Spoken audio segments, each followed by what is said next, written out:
Hey everyone, Yuqi here. I'm a Turner 6 and currently the rank 7 Bebop in NA. Today I'm going to be giving you guys one Bebop tip versus every hero, starting with 5 general ones. 1. When you hook someone as Bebop, you can drag them in any direction you're facing. This allows you to uppercut them into your team or tower. 2. Hook range is snapshotted at the start of its animation. This allows you to jump dash backwards to perform a fadeaway hook, grabbing enemies much further than the hook range indicates. Fadeaway hooks can also be used sideways to surprise enemies around cover and to drag them around walls. 3. Aiming down sights allows Bebop to charge his laser gun without shooting. This is very useful for killing minions and securing souls. If you don't use this technique, you will need to waste ammo waiting for the confirm. Or you will have to wind up his gun again. 4. During your uppercut animation, you can weave in a light melee to deal additional damage. 5. You can manipulate the vertical and horizontal displacement of uppercut by facing downwards, upwards, or straight forwards.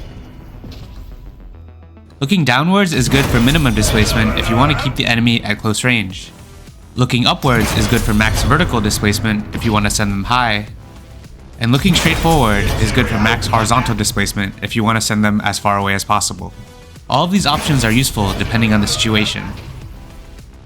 Before we dive into the hero-specific tips, if you're enjoying the video, a like, sub, or share would really help the channel out.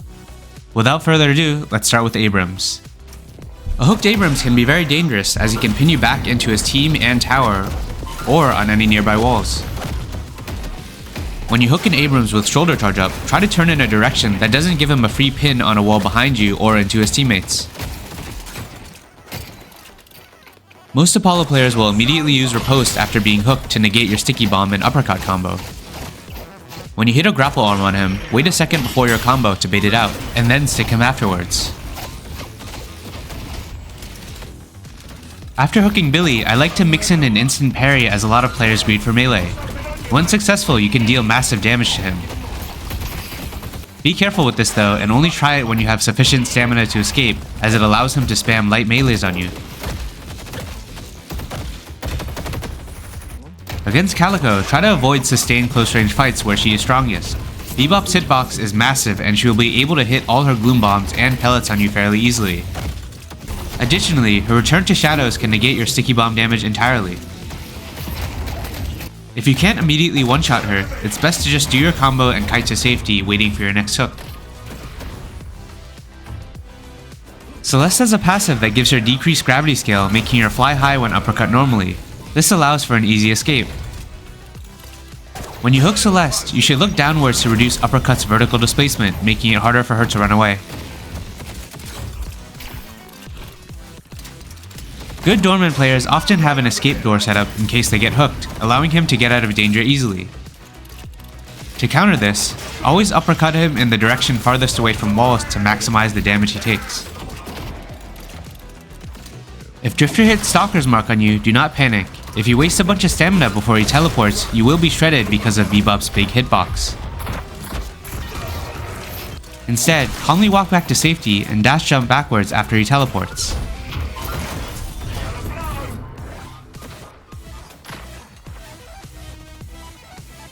Be careful when hooking Dynamo during Singularity as it does not cancel his ultimate. If you want to save a teammate getting black holed, hook them instead of Dynamo. Drop Dead Skulls are really annoying to deal with on Bebop as his uppercut does not destroy them and his gun has a wind-up time. Generally, you should try to avoid fighting her in any extended 1v1 duels.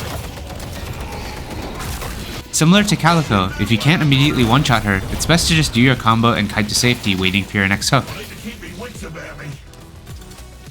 Look to hook Great Talon whenever he uses Rain of Arrows, as he will have significantly decreased move speed and no escape ability. Additionally, try to play around cover and veils to avoid being poked out by his arrows and spotted before a hook. When Haze uses Bullet Dance, try to uppercut her away from you and your team even if you have to walk forward a little bit. Uppercut will both displace her and significantly reduce its DPS as it applies a heavy fire rate slow that scales with your spirit power. Bebop's grapple arm is a great way to save teammates from Holliday's lasso. When you know she's looking for a pick, try to play further back than normal so that you can deny her ultimate. Infernus can build afterburn pretty easily on Bebop's big hitbox. Overextending for bomb stacks is an easy way to take negative trades. Toxic bullets and afterburn will absolutely shred your HP.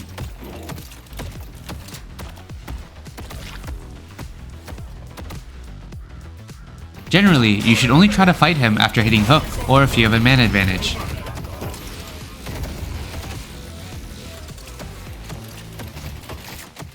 A lot of Ivy players use Stone Form to negate Sticky Bomb's damage. A combo I like to use on her is timing hook to land right before she can cast it. If done correctly, the bomb should detonate during the hook animation, guaranteeing the damage.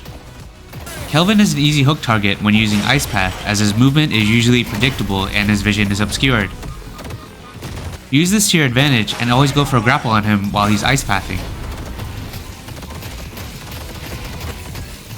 While Lady Geist is in her ultimate animation, she won't be affected by displacement abilities.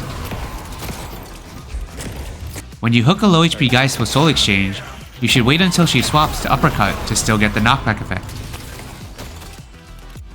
Lash is extremely easy to hook in his Death Slam animation as he is movement locked. Before teamfights, keep an eye on him and always try to look for opportunities to deny his ultimate. Additionally, a high-risk, high-reward tip to burst him down with Hyper Beam is to predict the direction of his grapple. When you do your combo on him, ulting in the direction he will grapple rather than where he is will allow you to finish off the kill. Mcginnis players usually think they are safe from hook after using Spectral Wall. However, if you wall bounce and double jump, you can catch them off guard by hooking over it. The timing on this works out well as her wall usually expires right as the hook's animation ends. Similar to Ivy, Mina is able to avoid the damage of Bebop's sticky bombs by using her Sanguine Retreat. Time hook to land right before bomb's explosion to guarantee the damage and throw off her escape. The same tip applies for Mirage's Dust Devil, as hook can confirm the damage of sticky bomb with correct timing. Bebop's hook is incredibly strong against Mo and Krill's combo. When you hook a teammate getting ulted, Mo will be pulled alongside them, giving you a big positional advantage and a 2v1. When you think Mo is looking for a pick, try to hover your teammates to catch him off guard.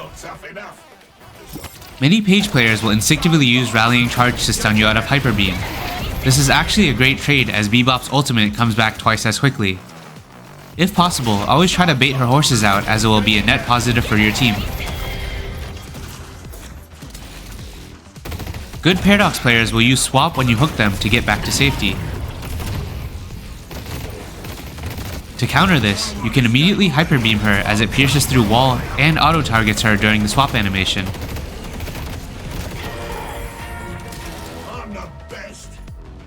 Like all other characters with iframe abilities, Pocket players like to use Satchel to deny Sticky Bomb damage. A correctly timed hook will guarantee damage even if they have Satchel up. Another play I like to do against Pocket is pre-hooking their cloak. If this lands, it's almost always a guaranteed kill. Rem is a great stick target as his tag-along will bring your bomb into his teammates. Additionally, with correct timing, sticking an enemy that Rem is tagged to will hit both of them. Be careful hooking 7 when he uses Storm Cloud, as you may accidentally give him a better angle to kill your teammates. Only do it if you are sure you can guarantee the kill.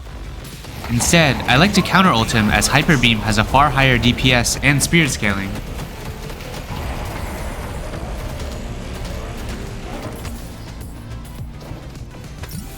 With perfect timing, Bebop can interrupt Shiv's Slice and Dice with Uppercut. If you hook him, try to time Uppercut with his dash to cancel his escape.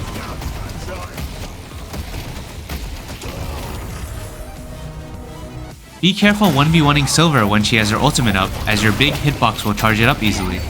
Overextending for bomb stacks on her is an easy way to feed. Generally, you should only try to hook and fight her if you are close to safety or teammates. A lot of Sinclair players like to steal Hyper Beam as it synergizes pretty well with his kit and build path. However, Bebop generally wins the ult battle as he has a far higher base HP. Take advantage of this and counter ult a Sinclair copy.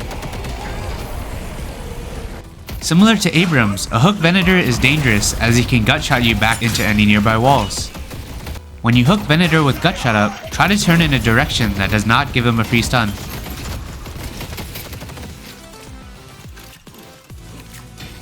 Victor's ult animation makes him extremely easy to hook. During its downtime, run as far as possible and use a fadeaway hook to pull him deeper into danger.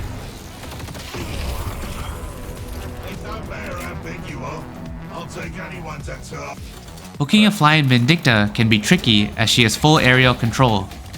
A good tip for landing it more is to aim slightly higher than where she is, as players have a tendency to fly upwards. When Viscous cubes himself or an ally, they aren't safe from Bebop's abilities. You can still hook, bomb, and uppercut a target that's in cube. Petrifying Bola is extremely strong against Bebop as it fully cancels his ultimate and deals a lot of damage. If you can, always try to keep track of Vyper's ult and location before using Hyper Beam. Bebop has one of the slowest stamina recovery rates in the game at 5.5 seconds. This makes Warden's Flask Cage combo very deadly against him if you're not careful with your stamina usage. When fighting a Warden, try to always have at least 2 stamina available before engaging to guarantee an escape. If you hit a hook on Wraith that is mid Project Mine, you will be able to pull her back from wherever she teleported to. Use this to get easy picks on her as she won't have an escape. Yamato's Power Slash movement locks her for its duration, so look for hooks whenever she uses it. It's an easy hook even when she uses the dash combo or mantle combo. Thank you guys very much for watching. I'm actively looking to collaborate with other content creators, pros, and hero specialists for more videos like this one, so let me know who you would like to see next in the comments. I appreciate you all, and I'll see you in the next one.